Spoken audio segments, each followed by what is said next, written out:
Let's welcome into the Talkin Beavers podcast and Talkin Beavs, Esera Tualo, a former Oregon State football player, and a whole lot more. In fact, where do we find you right now, Esera? Back in Massachusetts doing what? First of all, aloha, and thank you for having me on here. I'm in Provincetown, Massachusetts. I'm the executive chef for the Pilgrim House out here, bringing some of that Polynesian flavor to the East Coast. Well, I've been to places like Legal Seafoods in Boston, but that place sounds fascinating. As the executive chef, what's your number one goal trying to marry some of the great seafood of the Northeast with what you're going to have on your menu? You know what? It's amazing. Seafood here is incredible. Trying to fuse that Polynesian flavor, which is very influenced by the Asian culture, to the East Coast seafood is super simple because it's sort of one of those things like I grew up with a bunch of seafood, different types, but in Hawaii, so it's not a problem doing that. So. One of the big factors of your career is that after your career was over, you did come out and say, hey, I'm gay, and I'm proud to be gay, and a gay American. This week, we're all talking about Carl Nassib, who an active NFL player coming out as gay. What's your reaction, and what do you have to say about what he's going through right now? You know what? My first reaction, I thought it was a joke because somebody told me about it. And then I got all these notifications on my phone. My phone was blowing up. And then when I looked into it, I was so excited, right? Because the reason why I was excited, because 20 plus years, people have been asking me from all the speeches that I've been doing, educating people in the LGBTQ community from high school to college to corporations. And the big question was, when will they be an active NFL player? And so for 20 years, I've not had an answer for that. But right now, I have one. June 21st is when the first active NFL player came out. And it's absolutely beautiful and super excited for him. I'm excited for the community. I'm excited for all those young athletes, the gay athletes that are wanting to become football players and having somebody to look up that is an active NFL player. And also it's just a wonderful feeling to have someone of the LGBTQ community represented in the NFL. So I remember Dave Kopay, who after his career was over, he said, hey, I'm gay. And then you did it after your career was over. Was it tough to stay quiet about it while you were playing, or was that, talk about the difficulties in trying to figure out what to do about a situation that you had to go through. Well, we're definitely different era, different times. From David Kopay back in the 70s, fast forward to 2002, when I came out with my family and my partner at the time, and to now where we have an active, NFL player, Carl, with the Raiders. So different time period, different things that, we've all gone through, but the same struggles in a sense where not being living with the crippling secret and not being able to be a complete person and not being able to live your authentic life like many other people do. And so I know for a fact when he said those words for the first time that he was gay, what pressure or stress or all this stuff that we had to deal with, trying to hide our secrets and stuff like that. It was like a mountain crumbling. And it was one of those things where we could go back and let that child that we put in the closet because we were gay out. And it was this, I know for him and for myself, and talking with David Kopay and other gay NFL players that have played in the league, the feeling is absolutely incredible to live your authentic self and to be yourself. And now, what we have is what a lot of our friends had that we played ball with, right? We can walk down the street and everybody know that we're family. We can walk down the street and everybody know that we're gay. And it's one of the amazing feelings to live your authentic self. Yeah, 2021 is so different than other eras, as you mentioned. In my own family, we had a cousin who lived in San Francisco who was gay. And he would come up to Napa where I lived because, my mom and dad were open-minded at that time. His dad basically disowned him when he found out. Right. And so it was Exactly. difficult for him. And so times have changed. And in your situation, when you decided it was time, you were able to go on national TV on HBO's Right. Real Sports and talk about it. What was that like? You know what? It was the situation with Real Sports sort of kind of came. A friend of mine's wanted to do a document series on me and my family at the time. We were one of those things where we were sort of scared because we were the fear of the unknown, how people would react or how people would accept us with children. But then he went around to networks asking if they wanted to do or fund the document. But then he went to HBO, and HBO said, well, we have a show called Real Sports, and if he wanted to come out on there, that would be great. So he came back. My friend came back to me, and we discussed, and I talked to my partner at the time, and then we just felt it was red time for us to come out because I'm not sure if you're a parent, and we were finding it very difficult to raise our children in the closet. And I think we made that decision to come out for our children because it was one of those things where we wanted people to know that we were a family. And not only those things, the protection for your kids as they go to school and making sure and stuff that the school that they go to is, accept, same-sex, parents. And it was one of those things, like, again, I've said this before, the things that my straight friends had, those little things that they didn't have to worry about. And we wanted the things they took for granted, and us coming out gave us those things. And it was one of those things, it was the best decision of our lives. But going up to that decision with HBO and like 5 minutes into it, we were sort of kind of second guessing ourselves because of, we were scared of the fear of the unknown, and we weren't sure how people would react. And let me tell you, a lot of people reacted very negatively. I mean, we got death threats. We got people, calling us, that we were abominations and all of this kind of stuff. And so, but the truth of the matter is, we are so happy that we did it because living in your truth and your authentic self is the best thing ever. Our children now are growing up or grew up. They're 20 now. Oh my gosh. And, they grew up knowing that there's different types of family, but they also grew up knowing that their two fathers were proud of who they were. And that's the most important thing. I think it's been, 13 years ago, Esera, you started a group called Hate is Wrong. Yeah. Talk about how strong that organization is going now, what it's like, and hey, if people want to get involved, how can they help? Oh my gosh! It's incredible that Carl donated $100,000 to the Trevor Project, which is an amazing organization, and also the NFL backing that. I had when I was in the closet, I came up with this term, hate in any form is wrong. It was my way of fighting the fight within the shadows that, I couldn't speak up. I was in the closet, and it was a way when somebody lashed out on homophobia or lashed out against sexism or racism. It was one way that I could say, like, look, hating in any form is wrong. 5 years ago, when the Super Bowl was in Minneapolis, we turned that into a nonprofit. The biggest reasons why is obviously to give back to the community, but also I've been to the Super Bowl 12 times and I played in the Super Bowl once, but never have I ever saw the LGBTQ represented. So that is one of the reasons why we created Hate is Wrong. And we do an inclusion panel and also an inclusion party where we educate people, and 100% of the proceeds that we raise at the party goes to anti-bullying programs in the city where the Super Bowl is. So it's 5 years. We're going on our 5th year. It's going to be in LA. It's going strong. We have donated money to some amazing organizations, national organizations, and that's one of the things, like I said, is one of the things of me giving back to the community. We also do an inclusion panel where we bring experts from around the country to talk on inclusion, diversity, equality, and any of the problems that we are facing. As you all know, 2020 was sort of a disastrous year. But if you haven't learned anything from 2020, we're all in it together. We're all fighting for inclusion, diversity, equality, and all of that. So we need to continue those conversations.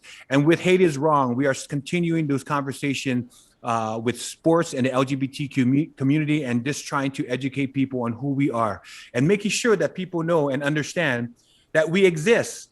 the gay NFL players exist. Because when David Kopay, we talked about David Kopay back in the days, things were sort of kind of swept underneath the rug. But now that we have an active player, the NFL and everyone had the opportunity to make good by all of us and include us, the gay players, into their already diversity programs that they have. Well, I think all of us want everyone to live their real life and Yes. be true to themselves. Yes. And you must have a message for members of the LGBTQ community. Or what about a student athlete at a college who's kind of trying to figure out what's going on with his sexuality? What's your message to him or her?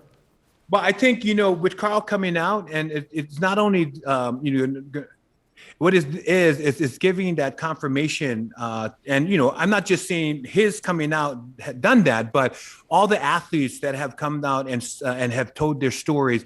It's sort of, I believe, because I'm saying this because I know as an athlete, knowing that there was somebody else out there that was just like me, all these speakers that would come to Oregon State University, and none of them had ever addressed the LGBTQ community. But if someone came out and came to my school and talked on that topic, it was just definitely empower me as an athlete to carry on.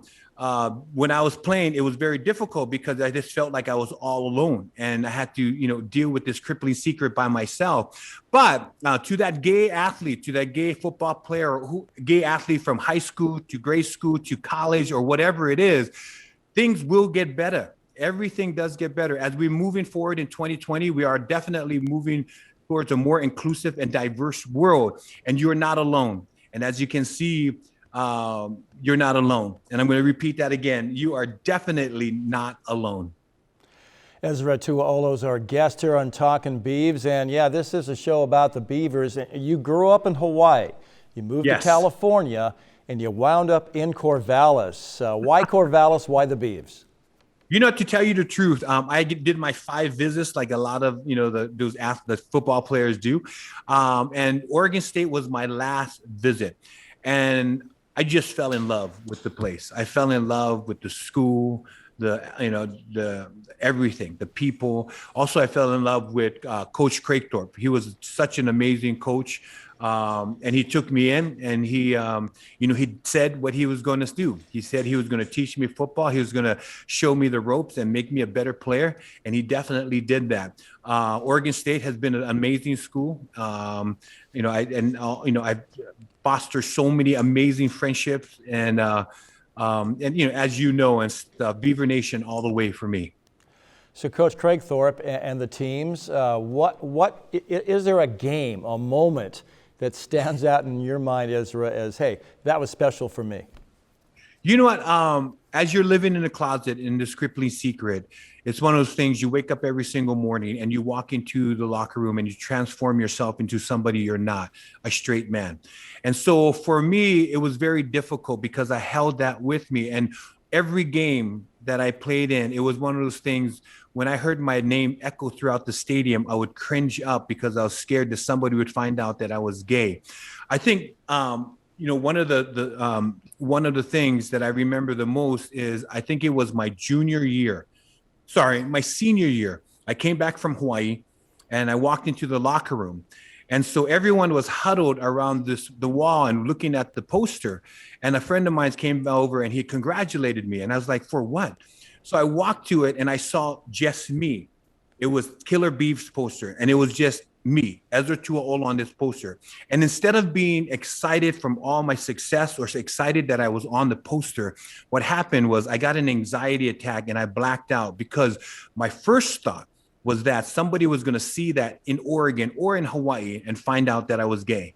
And so as much as I would love to tell you the best play or anything like that, there's just so much that factored into that was very negative. But don't get me wrong, I love the Beavers. And if I had to pick a play, it would have to be against UCLA when we beat them.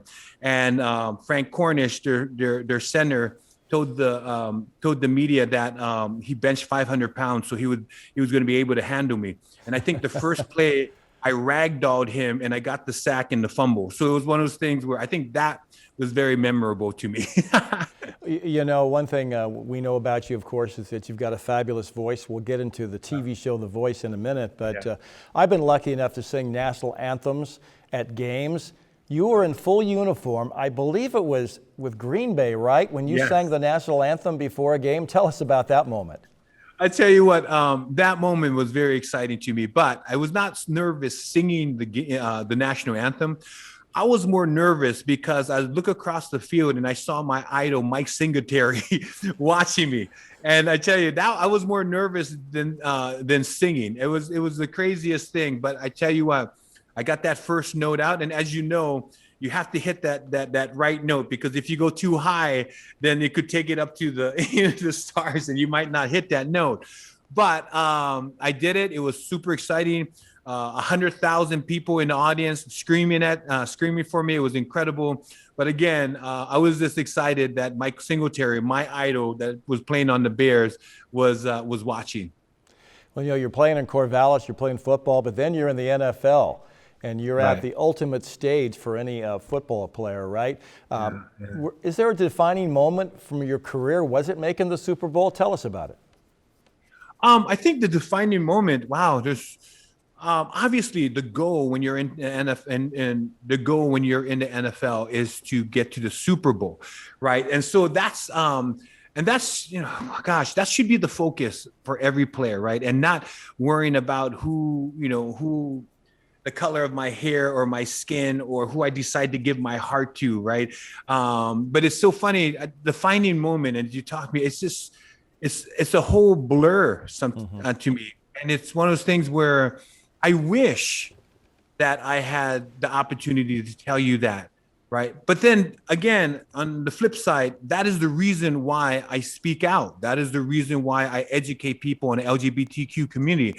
That is the reason why I try to make it a safer environment for athletes around the country with Hate Is Wrong. So it's one of those things where I wish I could tell you, but I can't.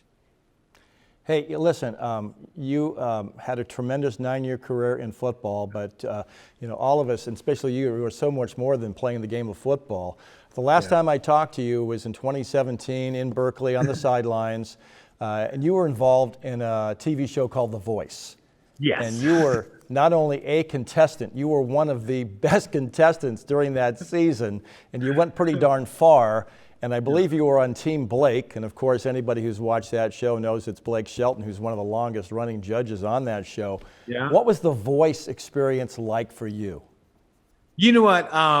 First of all, when I came out in 2002, it was one of those things, it just opened up all the floodgates. Everything that I put on the back burner, everything that I put aside, I was able to bring it to the forefront. Singing was one of them. And I tell you, being on The Voice was such an incredible experience.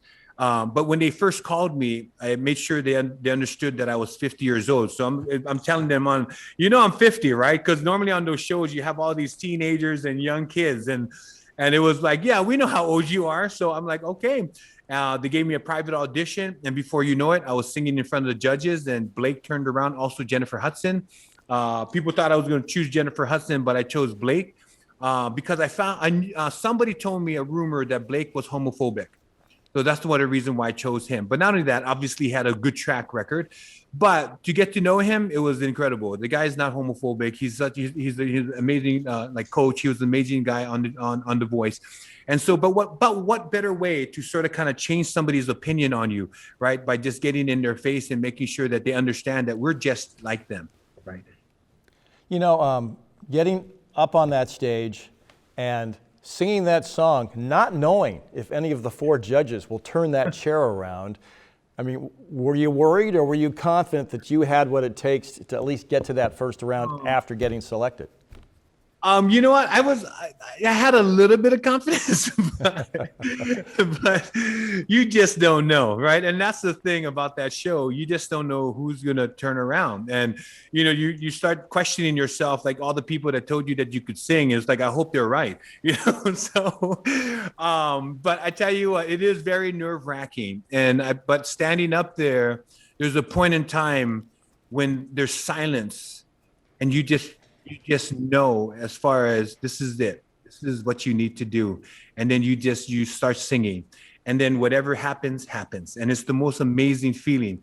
And for me, it was one of those things where that's memories that I could that's going to always be with me forever. And that was the beautiful thing that I took it to that point. And so when they turned around, I just knew, I just had a feeling in my heart that I was going to go far.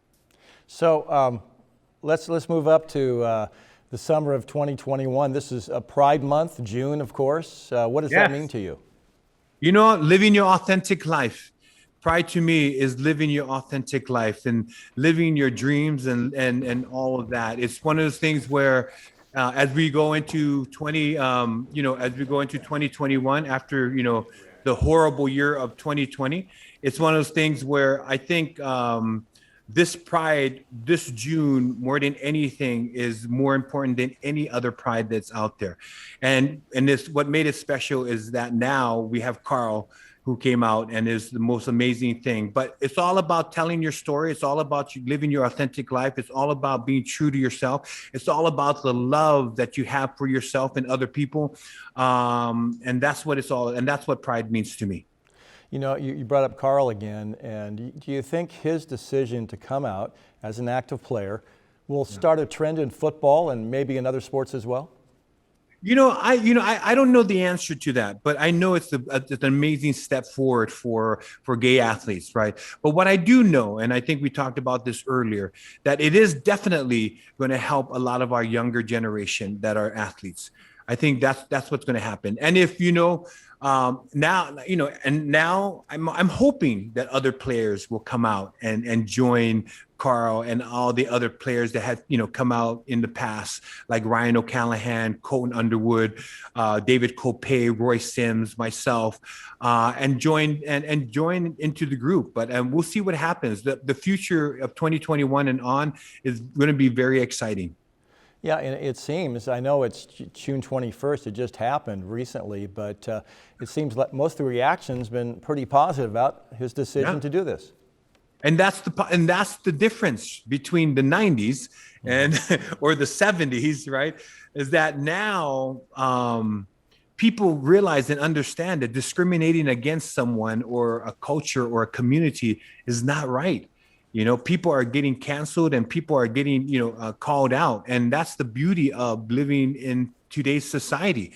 And so, seeing all the support that Carl is getting is absolutely amazing. And so I'm very super excited about that. So, hey, before we let you go, this past season, covering the Beavers and being as close to the team as we could get because of COVID, it was challenging. The Beavs only played 7 games. They did play every game as scheduled, but the players in bubbles and daily testing and the challenge was pretty immense. And now they're back this season, 4th year of the Jonathan Smith era, expectations sky high. What would be your advice as a former Beav and an NFL standout to these young players who are getting ready for a big season? Oh my gosh, that's one of those questions, right?